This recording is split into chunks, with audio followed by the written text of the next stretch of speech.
What's up, everybody? Thank you for joining us. We're going to have a special guest, former NBA player, 13-year pro, Tim Thomas, McDonald's All-American in 1996, only second in the class to Kobe Bryant, rest in peace. Tim's going to drop some knowledge on hoops, and he's also going to update us on what's going on. He's taking over a head coaching position for Pioneer Academy in New Jersey. So that is going to be a topic we're definitely going to discuss. We'll talk some of his showcases he has in New Jersey and just New Jersey hoops in general. Tim is a legend in New Jersey. He went to Patterson Catholic. They are a powerhouse. He went on to Villanova in 1997. And he did a 13-year career, as I said, in the NBA. So he has tons of knowledge for us. Tim, what's up, man? What's going on, brother? How you doing? Hanging in there, man. How's everything? It's good to actually meet you. I know you've done a lot of work with my partner Anthony in New Jersey. Yeah. Anthony's a good dude. I love Anthony. Yeah, for sure. We do a lot of high school documentary type content, so naturally a lot of ballers follow us. Right. For someone that did what everyone is trying to do in terms of reach the promised land, could you just give us a kind of a quick background on your basketball journey for maybe a younger audience that is not familiar? Well, I grew up in Patterson, New Jersey. I started playing sports when I was 9 years old. I played everything. Baseball was my first love. Had a growth spurt, so I had to stick with basketball. Started going to camps, started making a name for myself, started getting ranked, going to 5-star basketball camps, stuff like that. And then I just stuck with it. In the neighborhood, started playing against all the older guys in my neighborhood and really developed a real skill set and a love for the game. My gym teacher, Miss Marino, played a big part in just sports in general in my life. But that was it for me, man. I started, at 9, just stuck with it and continued the process through it all. Your years at Patterson Catholic, legendary years. You were, top 2 in the nation, only behind, rest in peace, Kobe Bryant. And actually a mutual friend of ours, Rock Lloyd, who I recently done a doc with his son, he called you the best player in that class. He calls you TNT. He said you were unstoppable. So just tell me those high school years. Like, there's not much film on those days like there is for these kids. Like, I don't know how kids know how spoiled they are. They leave one game and they got slow-mo footage. Yeah. Tell us about those years for maybe some of the footage that doesn't exist. Right, you could go on IG on I Am Tim Thomas, the documentary. I'm actually putting a documentary together. Check out some clips of back in the day. But me and Kobe and the guys, Steven Jackson, Jermaine O'Neal, that was a great class. My Patterson Catholic days was amazing. I grew up following a guy by the name of James Scott, who went to Eastside High School, went to St. John's, ended up playing with Miami Heat for about 2 years, I believe, then played overseas. But, I was just following behind his footsteps, man. And then once I was able to, kind of put my own stamp on the game, it became very, very easy for me. And those days was great, man. My freshman year, we were still trying to get established a little bit. Really didn't have a real kind of coaching style kind of concept. It was more, play defense, get a turnover and get it and go. I was coming in as the best freshman in the country. And, it just kept going from there, man. Once my freshman year was over, I realized I had to get a little stronger. That summer, I just hit the gym. And my sophomore year, it was over with, man. No one wanted to come to New Jersey. I was looked at as like Tony Soprano. No one wanted to come to Jersey. And, you go back to talking about Kobe, God rest his soul. I was the number 1 player in the country in our class. Like he said in the doc with Stack, he was chasing me. And he took over the number 1 rank the summer of our senior year at ABCD camp. Wow. Yeah, I was in the game playing against Jermaine O'Neal, dunked the ball, ripped off my fingernail. And this was like the second day in camp. And he took over the number 1 rank at that particular time. But it really didn't matter. We was 1 and 2, and we both had an opportunity to come out of high school and go straight to the NBA. Did I read a rumor that he was potentially going to join you at Villanova? Is there any truth to that? No. Kobe was, I think Kobe was like a Duke guy. I think, but Kobe really had his mind set on really going to the league. I remember the McDonald's All-American game, just having some time to sit down and just discuss what we was going to do. And his thoughts, his mind was already thinking about the NBA. And I was kind of in limbo. I was trying to figure it out and try to decide what school was the best, whether I wanted to stay in New Jersey or go somewhere else. And Kobe mindset was like, man, are you going? Are you going? He was trying to figure out about it. Right. Because I think he was really, at that point where he was just like, you know what, it's time for me. It seems like he was so singular focused on stuff like that. He probably knew that and just probably trying to get your gauge from what I've taken from Kobe, right? It kind of seemed like he knew what he wanted to do. He probably was just trying to get your gauge. Right, because at that time, one of us was going to be drafted before the other. And, at that time, me being 6'10", 235 pounds, can basically do some of the same things he was doing at that particular time. I believe I would probably got drafted before him. So he was kind of gauging to see where he was going to be at, where he was going to fall, and things of that nature. So, but that was definitely Kobe, man. He was always playing chess with you. Yeah, for sure. I've actually had the pleasure of interviewing him and filming him several times, and he's even checked me on simple interview questions like, I called a photographer a photog once. He stopped me in my tracks and said, he said, you got to call him a photographer. They're artists, this and that. So Kobe's always on it. Was watching the Jordan doc, was that something that brought back memories for you? Like, what has this been like for you? For you, this is your heyday. So, like, what has this doc been like you watching The Last Dance? A lot of people don't know. In '92, Scottie Pippen was my guy. His agent was heavily recruiting me because of the fact that maybe one day I might come up. So from '92 to '96, every time the Bulls came to New York, New Jersey, Philly, or DC, I was there. I was there. That's legendary. Yeah, so watching this is like, it brings back so many memories, man. It's unreal. What's been your favorite part? Any stories that you have with Jordan that you could, leave the audience with? Anything PG enough that you could share with us? Just the magnitude of how big of a superstar he was at that particular time. I remember one time going over for dinner. They was in New York. They were staying at the Plaza. They was going right down the street, like 5 minutes away. Mickey Mantle's spot, and they wouldn't let me in the hotel because it was just too many fans. So I'm actually sitting in the car and waiting for the guys to come out and just walk literally like 5 minutes away to Mickey Mantle's spot. And as they're coming out of the hotel, you could just see like the amount of like people just trying to get a picture or touch him on, get close to him. Yeah. And me getting out of the vehicle and just walking right into the restaurant and just, being in his presence was everything to me as a young kid. And I was there on behalf of Scottie Pippen, but it didn't matter. I was still with the Bulls. What did that do for you to touch it? Like to be able to touch that reality of like what you saw on TV? Did it make it a real thing? Did it motivate? Like, what did it do? Oh yeah, it definitely motivated you, and just the advice that you can receive from all of the players. It wasn't just Mike. I mean, he came around and spoke and joked and stuff like that. But just being around all those guys, they was winners at that time, and they was at a place where I was trying to get to. So, I mean, it was just great all in all across the board. That's awesome. So can you kind of give us an update of where your hoops career has taken you present day in terms of, I know you're running the showcase, I know you have the AAU doc that just dropped, and then you also have Pioneer Academy. Like, kind of update us on the new Tim Thomas, the new basketball journey, and where you're at now. Yeah, well, I started a girls' AAU program called New Jersey Sparks. I think it was 22 years ago. Yeah, 22 years ago. Then I started the New Jersey Players 23 years ago.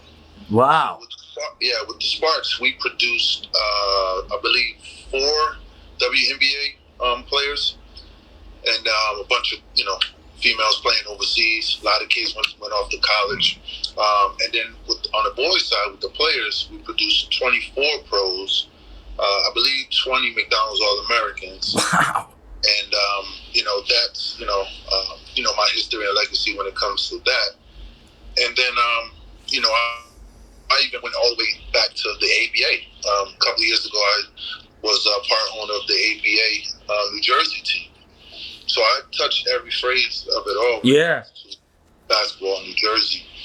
And then recently, I started to showcase, a New Jersey high school showcase, where I was just trying to do something a little different. Because, a lot of times in most states, the same teams play against each other majority of the time. Right. I just wanted to have something a little different. So we started the showcase. We had teams come in from Canada, D.C., Philly, New York, of course, Jersey, of course. And it was good. It was good. We had 32 games in 4 nights. So it was very, very good. And then from there, I got the job over at Pioneer Academy, where I'm on the school board, and I'm head of basketball operations. So we're going to build that thing into the East Coast version of Mount Verdi, maybe a tad bit better on our vision and what we're trying to do, for the kids and for the youth, and helping them with the process of it all. And then, of course, like I said earlier, I'm shooting a documentary based off my life. We'll go over to I Am Tim Thomas, the documentary. And then also I have my own production company. And this summer I shot a reality series with the players traveling on the EYBL circuit. So that'll be coming soon. That's awesome, man. Just been busy. Yeah, I actually didn't know how. Yeah, I was gonna say I didn't know how connected you. When it comes to basketball. I didn't know how connected you were with that. That's awesome to see how current day that is, and to say that the goal for Pioneer is to get to Mount Verdi. I mean, that's really shooting for the stars, because they're like a college team. So you obviously, this is the long haul. This is a big time goal. This is something that you want to have a legacy, another notch in your belt almost, because that's a big time goal. That's not an easy task. Right. I mean, just seeing the skill set that our kids have in New Jersey, they need help. And, just like I said, being on the circuit, this past summer, I feel as though I'm the right guy to help these kids. And, we're going to have a national team with 2 prep teams. We're going to make it work. We're going to make sure that our kids, a lot of times these kids, they play AAU basketball. They get ranked, they get scholarships offers and stuff like that. They go to school, and they don't really hit the floor until maybe their sophomore year, maybe their junior year. And then they have 2 years, maybe 3 years to kind of figure out the whole pro thing, because everybody wants to be a pro. Right. So, we just want to prepare our kids when they leave us, their freshman year, they're ready. They're ready. Yeah, that makes sense.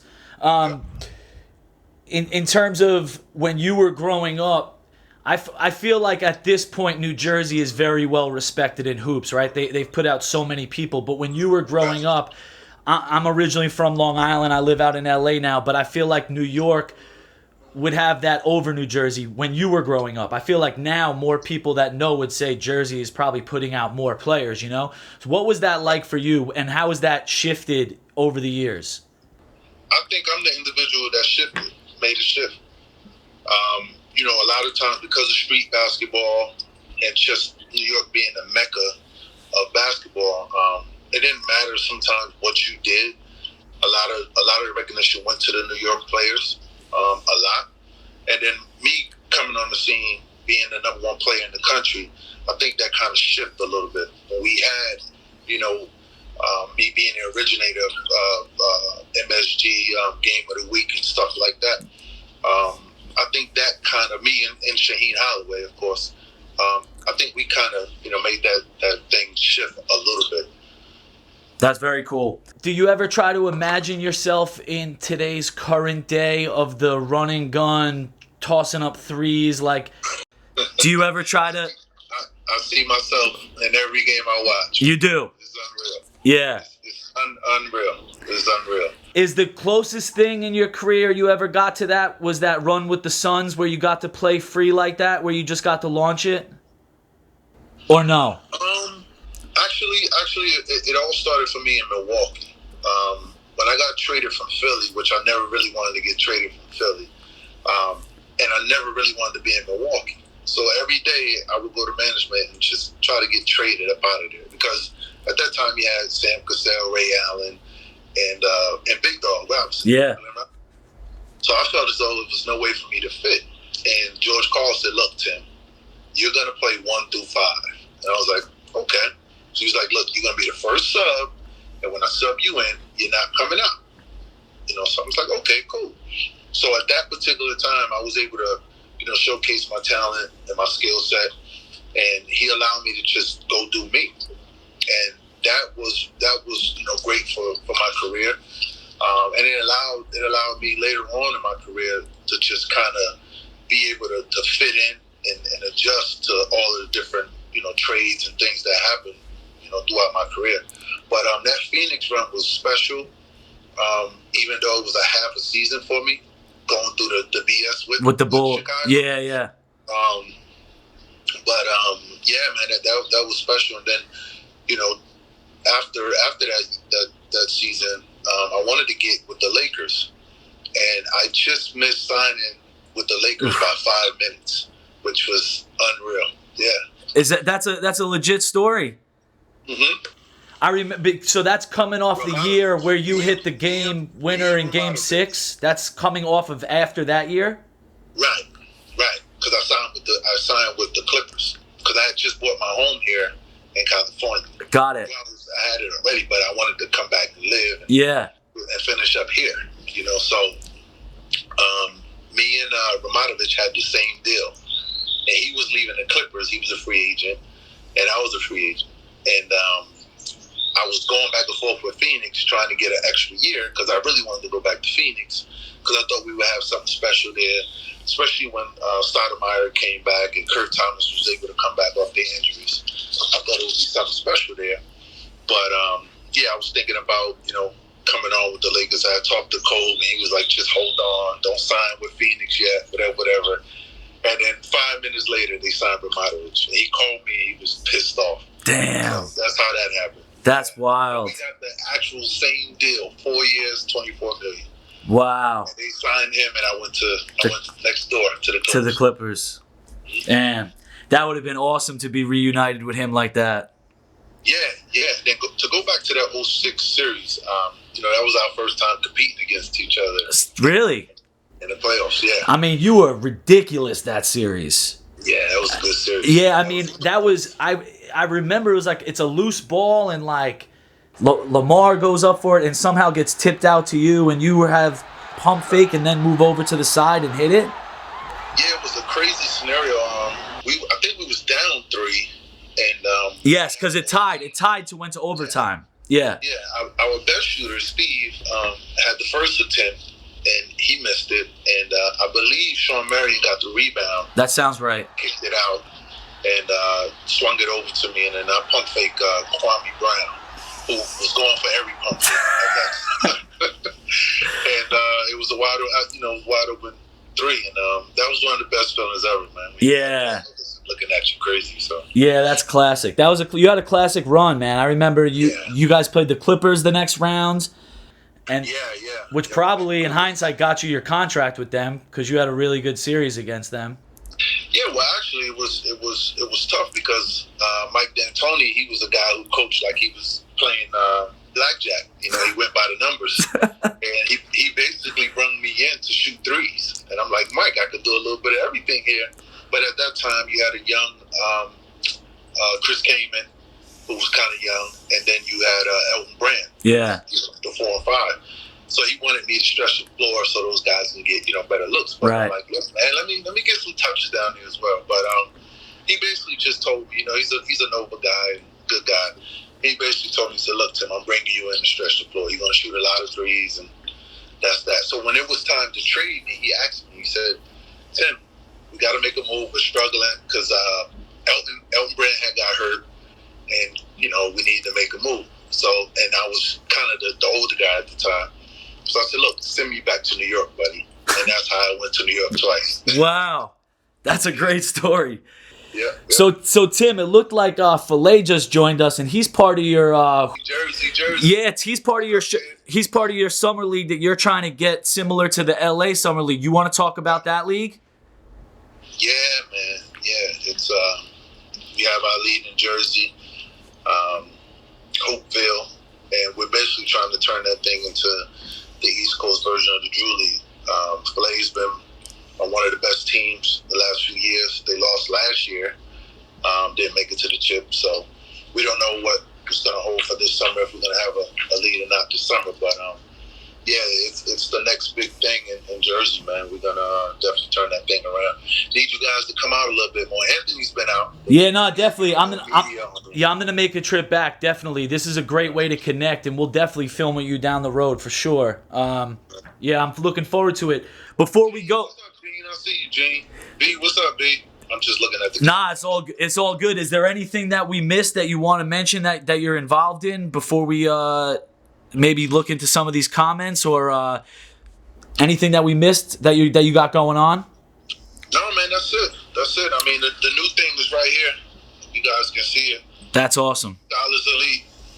That's the new AAU team based out of Jersey. The players is over with. There's no more players, so that's the new team here, Scholars Elite. Someone's asking in here, when is the doc coming out?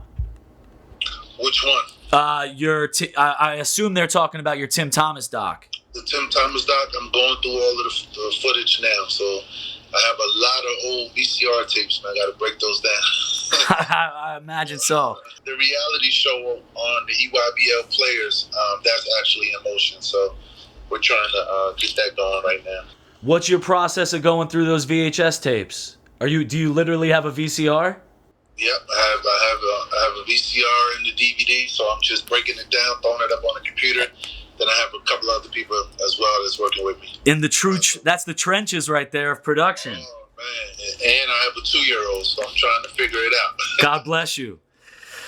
Ann is talking Rucker, and I know A Butter was in here before talking Rucker. Butter, what's up? What? Yeah, I don't know if he's still in here, but he was mentioning how you guys were you on Joe's team? Yeah, I was on Joe's team. So we actually did a doc about the 2003 season. But I remember seeing footage. You played before that 2002 season, maybe? Mm-hmm. Okay. Yeah, sounds right. Yep. What were those years like for you?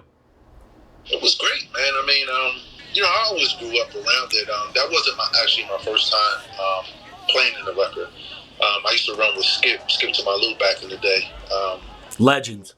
Yeah, we would, go out and, I was on the team and just let Skip do his thing and basically just, feed off of him. Yeah. But yeah, man, that was good times. I played with Fat Joe when all the rappers really started, getting involved. Yeah. And it really, really became, really big. But that was back in the day. Yeah. Good times. Yeah, for sure. Great times. That was one of my when I started in production in 2003, I interned up there with NBA TV. So like years later, we did a doc on that 2003 season. So some of my favorite moments from filming early on are from Rucker Park. And then years later, I shot that Durant thing there, like 2011. Oh yeah, that was when he had 60 or 66. Yeah. 66. Yeah. Yeah. Yeah, that was crazy. Vince was talking with Fat Joe yesterday, I believe, talking about his situation up at the Rucker. Yeah, well. Playing against A Butter. Yeah, well, he had that legendary game in Gauchos, and we put that footage in the blackout. Vince catches an alley-oop, windmills it, and he shuts it down. The whole court comes on. It's crazy. Yeah. It's one of the best dunks. But to our point before about how kids are spoiled now, the footage is high, it's grainy, you can't really see it, Right. But Vince is, that was a legend. It's amazing, man. Vince was doing stuff like that way back then.